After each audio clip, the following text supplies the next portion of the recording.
They walked into the cages and pools thinking they were in control. But within seconds, the animals reminded everyone who truly was.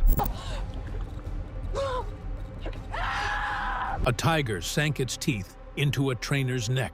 An orca dragged its handler beneath the surface, and an elephant crushed a keeper against steel, all as helpless crowds froze in horror. These weren't accidents you could brush aside. These were violent reminders that the wild never forgets what it is. Each of these trainers thought they knew their animals, trusted them, even loved them, but trust vanished the moment instinct took over. What followed were scenes so shocking, so unforgettable, that witnesses still replay them in their nightmares. These are the last moments of animal trainers when the wild turned deadly. The circus trainer who couldn't outrun the wild. The rehearsal tent in Echojoa, Mexico, was supposed to be quiet that morning in December 2011. Instead, it exploded with chaos. A 300-pound Bengal tiger suddenly lunged at its handler, clamping down with violent force. Can you imagine the panic? Circus staff screamed and scrambled for weapons, rushing into the cage as the beast dragged its trainer across the floor. And the man at the center of it all? That was Alexander Crispin, a lifelong performer who had spent years inside that same cage, believing he was in control. Crispin wasn't a newcomer to risk. You need to know that. As part of the Anchor Circus, he carried his family's legacy and built his act around one of the most dangerous routines in the business, working up close with full-grown Bengal tigers. Think about that for a second. Audiences gasped when he cracked the whip and barked orders because the danger wasn't hidden. The animals were never chained down. They were free to turn on him at any moment. That danger was the draw, and Crispin leaned into it every single night. Behind the bravado, though, trainers knew the truth. No matter how many years you work with a tiger, its instincts never disappear. And here's the part that stings. Crispin rehearsed with these cats constantly, and the one that would ultimately kill him wasn't new to the ring. He had trusted it, depended on it for his act, and believed that bond would keep him safe. On December 11, 2011, that bond shattered. Circus workers tried desperately to pry the angry tiger away, but Crispin was left with catastrophic injuries.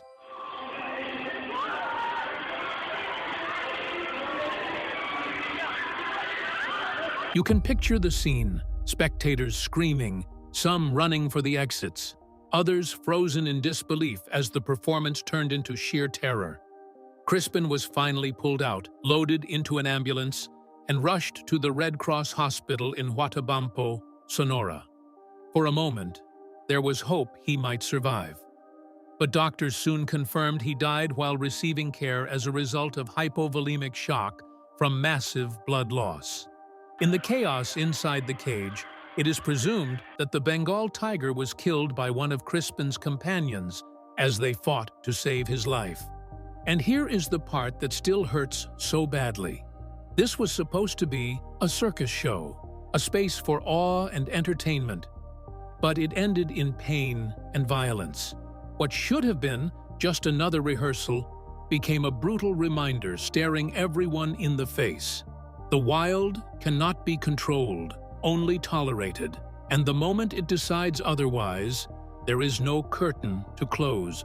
Orca pulls trainer to death. It was a scene that started with a beautiful routine, but ended in terror. On February 24, 2010 at SeaWorld Orlando, the Dine with Shamu show had just wrapped. Families were still watching, and kids pressed up against the glass, when Dawn Brancheau, SeaWorld's star trainer, knelt at the edge of the pool with Tilikum, the park's largest orca. She had worked with him for years, and what happened next should have been a simple, familiar gesture of trust. Instead, it became one of the most horrifying moments ever caught in front of an audience. Without warning, Tilikum suddenly grabbed her hair and yanked her violently into the water. Dawn screamed. It was a piercing cry filled with sheer horror, and the look of fear on her face is something witnesses say they will never forget. It was a nightmare unfolding in real time. Dawn wasn't just any trainer. She had been at SeaWorld for 15 years, widely regarded as the face of the Shamu program. Guests loved her because she wasn't performing tricks for applause. She genuinely connected with the animals. With Tilikum, it looked like she shared a bond. She rubbed his head, fed him fish, and carried herself with calm confidence, even though he was 12,000 pounds and had already been linked to 2 human deaths before. That fact alone should have been a red flag, but SeaWorld kept him in shows, and Dawn trusted him. She believed in the relationship she had built over more than a decade. But here is the brutal truth. An orca's instincts are never fully under control. And so, that sad day, it turned on its beloved trainer. Once she was in the water, Tilikum thrashed her violently, refusing to let go as trainers and staff scrambled in panic. Spectators screamed, parents covered their children's eyes, and chaos erupted around the pool.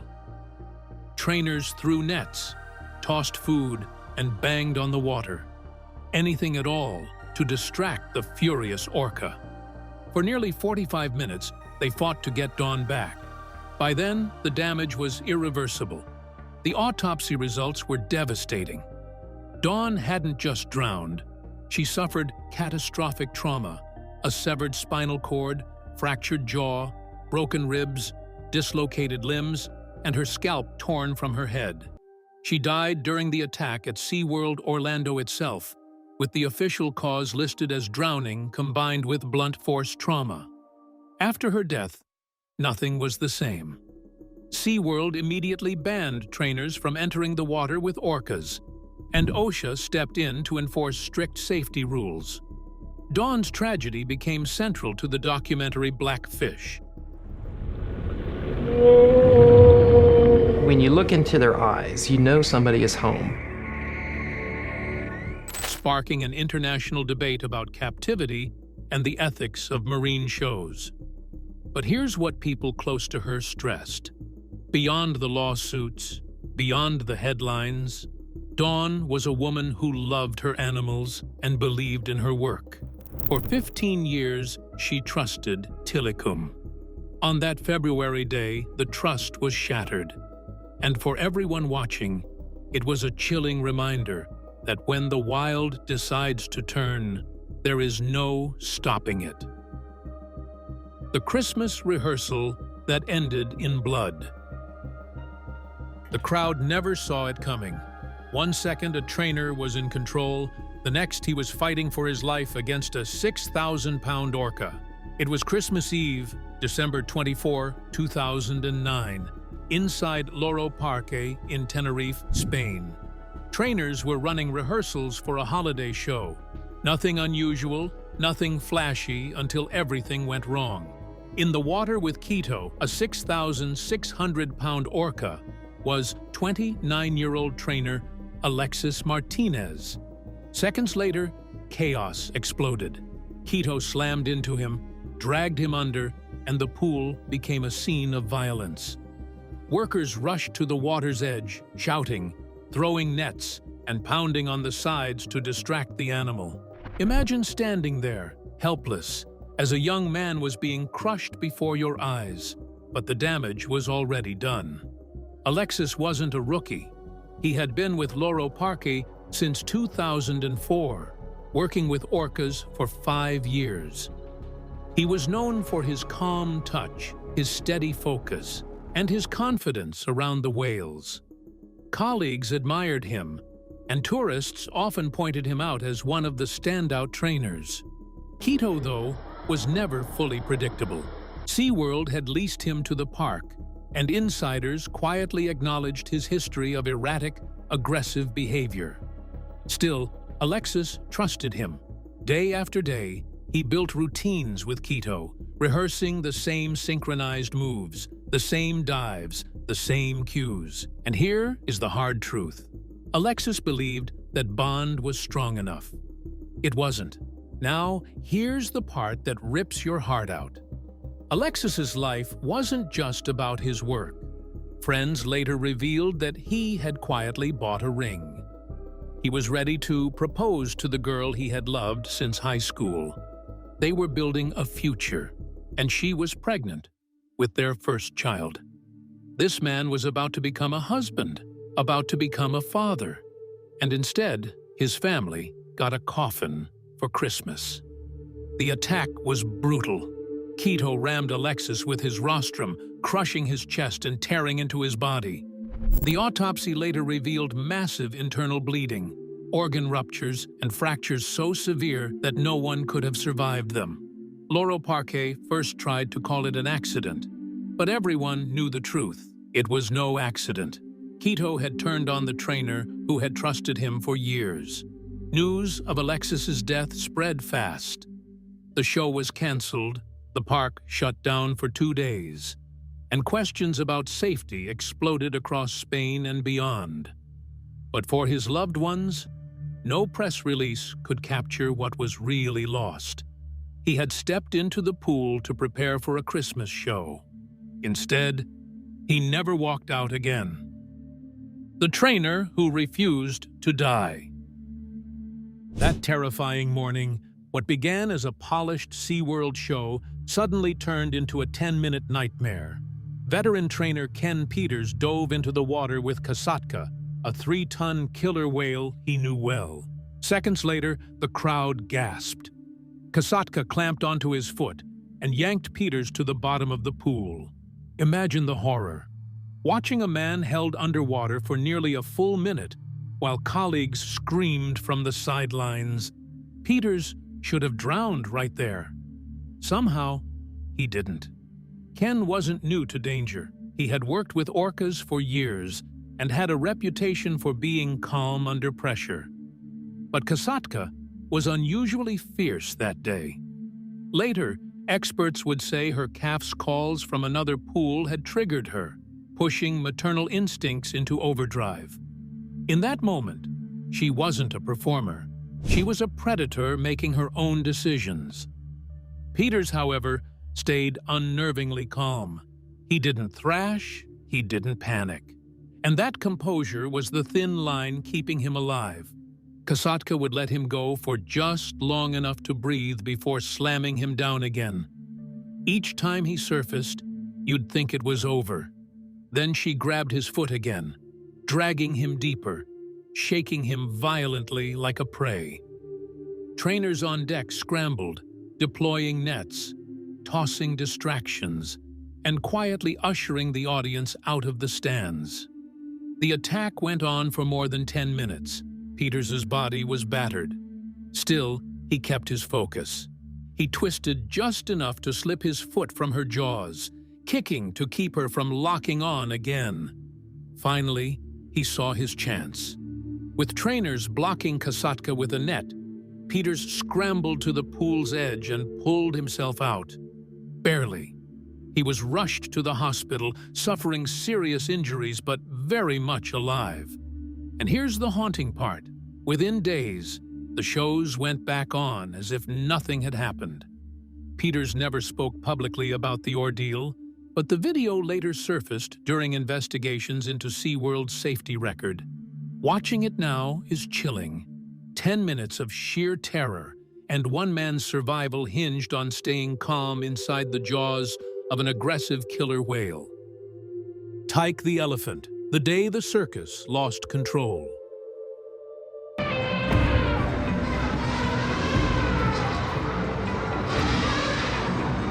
Families came for elephants and acrobatics, but what they got was blood and chaos in the center ring.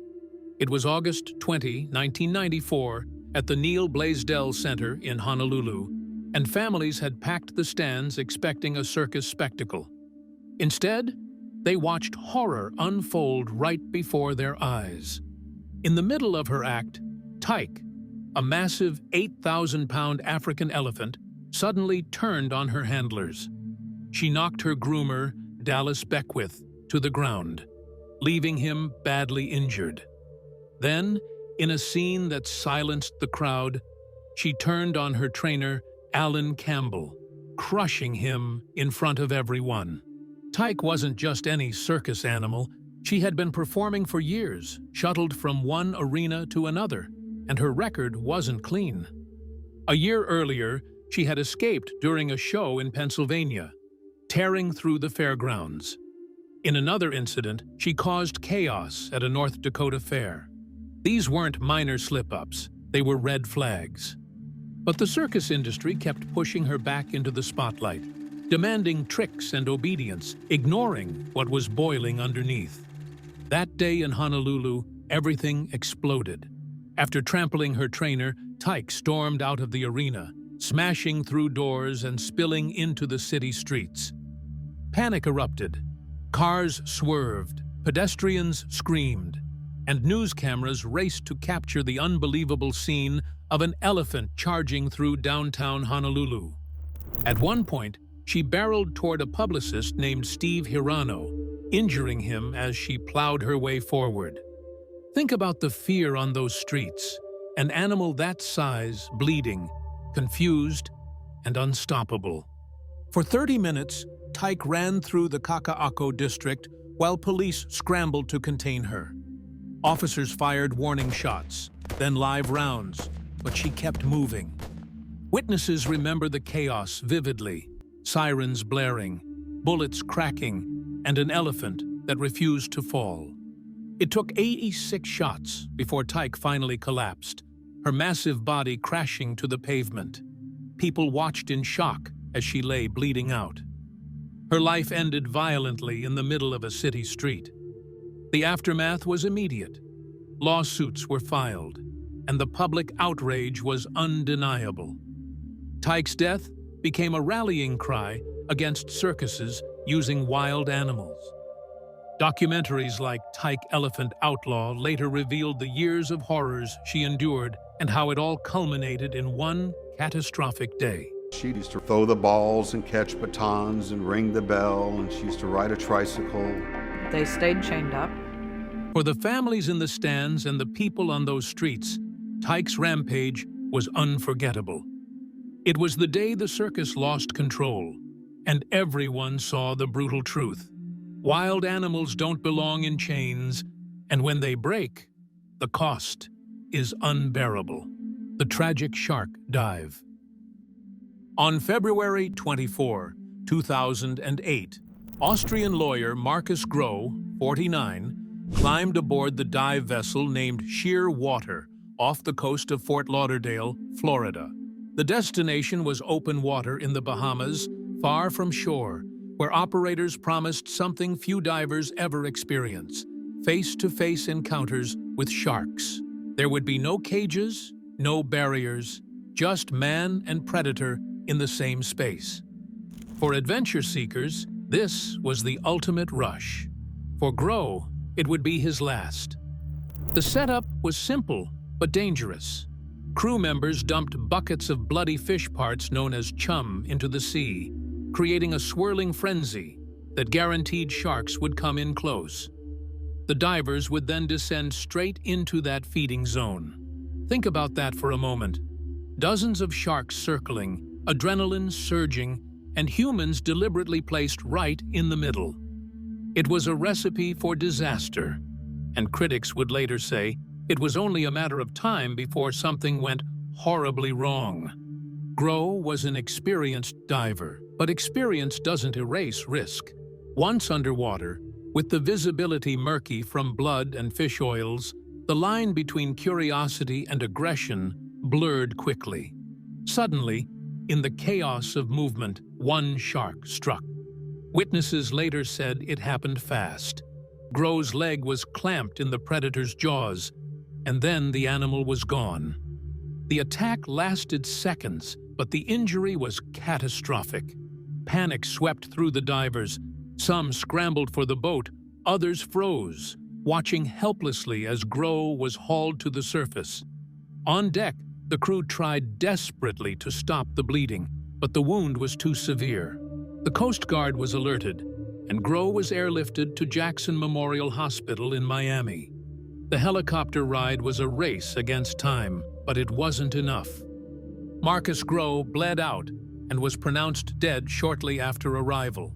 The cause of death was exsanguination, massive blood loss from a single bite. Back on land, the fallout was immediate. The diving operator defended the practice, insisting it was safe, but outrage spread quickly. Animal experts and fellow divers called the setup reckless. They pointed out the obvious. If you chum the water and send people in without cages, you aren't controlling nature, you're tempting it. And that temptation cost a man his life. The most haunting part, no one ever identified the shark that killed Marcus Grow. It struck once, vanished, and left behind a tragedy that forced everyone to confront the dangers of manufactured thrills. For Grow, the promise of an unforgettable adventure became unforgettable for a different reason, because it ended with his blood in the water. The bear that wouldn't let go. One moment the cameras were rolling for a promo, the next, in the San Bernardino Mountains of California, a Hollywood-trained grizzly had its trainer by the throat. That day, trainer Stephen Miller stepped into a pen with Rocky, a 700-pound grizzly bear who had become something of a Hollywood star. Rocky wasn't just any animal. He had appeared in the Will Ferrell comedy Semi-Pro, Wrestling on Cue, and had a reputation as a showpiece bear that audiences loved. On that day, the plan was simple. Shoot a promotional video where Stephen would interact with the animal he had known for years. But what followed was anything but simple. The moment began calmly. Stefan stood with Rocky, smiling for the cameras, seemingly in control of the situation. But in an instant, the bear lunged. Rocky's jaws clamped down on Stefan's neck before he could react. It was quick, brutal, and catastrophic. Witnesses say he didn't even have time to raise his arms before his jugular and carotid artery were torn open. Panic immediately erupted. Randy Miller, Stefan's cousin and owner of the facility, grabbed a cane and struck Rocky in desperation. Other handlers rushed in with pepper spray, yelling, trying everything they could to break the bear's grip. But Rocky was too strong, and the damage was already done. The attack had lasted only moments, but those moments ended his life. An autopsy confirmed what rescuers already knew. The wound was unsurvivable. Stefan bled out in minutes. He had walked into that pen as an experienced trainer, and he never walked out. The bear he trusted had taken his life instantly, with one powerful bite. Afterward, questions raged. Should Rocky be put down? Should the facility be shut? Incredibly, Rocky was spared. Authorities ruled the death accidental, and the bear was banned from ever appearing in movies or public performances again. Eventually, Rocky was relocated to a sanctuary, living out his life away from cameras. The heartbreak was compounded by those closest to Stefan. Randy defended Rocky, refusing to blame the animal. Another friend said, "Anybody who killed him I would want to kill, but I don't believe the bear meant to hurt him." It was a statement that cut deep. Stefan died doing what he knew best, but his death was a grim reminder that wild animals, no matter how well trained, never stop being wild. The elephant stall that turned deadly. One routine stall check at the Knoxville Zoo turned into a nightmare the moment an elephant pressed its massive body against its trainer. Stephanie James, just 33 years old, was inside the elephant barn working with Edie, an 8-pound African elephant she had handled countless times. She called Edie into the stall, a routine task, the kind she had done for years. But within seconds, routine dissolved into horror. Edie suddenly pressed her massive weight backward, pinning Stephanie against the steel bars. The elephant kept pushing, and her bulk trapped Stephanie so tightly that she couldn't breathe or move. Handlers screamed, radios crackled, and chaos erupted as everyone realized what they were watching. One human life being crushed under tons of force with no way to pull her free. Stephanie wasn't careless. In fact, an investigation later proved the opposite. She and her colleague had followed every rule, every safety procedure to the letter. This wasn't negligence. This was the terrifying reality of working with an animal that outweighs you by several tons. Trainers can build trust, they can perfect technique, but they can't erase an elephant's instincts. All it takes is one unpredictable movement, one startled reaction, and even the most experienced handler doesn't stand a chance. The aftermath was chaos. Emergency crews rushed her to the hospital, fighting to keep her alive. But the injuries were catastrophic. Stephanie never made it. For her co-workers, the shock was overwhelming. One moment, they were preparing for an ordinary day. The next, they had lost a colleague and a friend. The zoo shut down elephant contact immediately, and grief rippled through the staff. Then came the scrutiny. PETA slammed the zoo for continuing free contact practices such as working inside the same space as elephants after dozens of fatal incidents had been recorded nationwide. The USDA fined the zoo $9,000, acknowledging the risks that had long been ignored. By the end of the review, Knoxville Zoo made a sweeping change. From then on, handlers would work behind barriers, adopting a protected contact model. It was too late for Stephanie, but it was the only way forward. The hardest truth? This wasn't aggression. Edie wasn't trying to kill her handler, it was an accident. A tragic flinch of an animal in captivity. But that doesn't make the outcome any easier. A young woman devoted to her work, following all the rules, was gone in seconds. And everyone in that barn learned the lesson the hard way.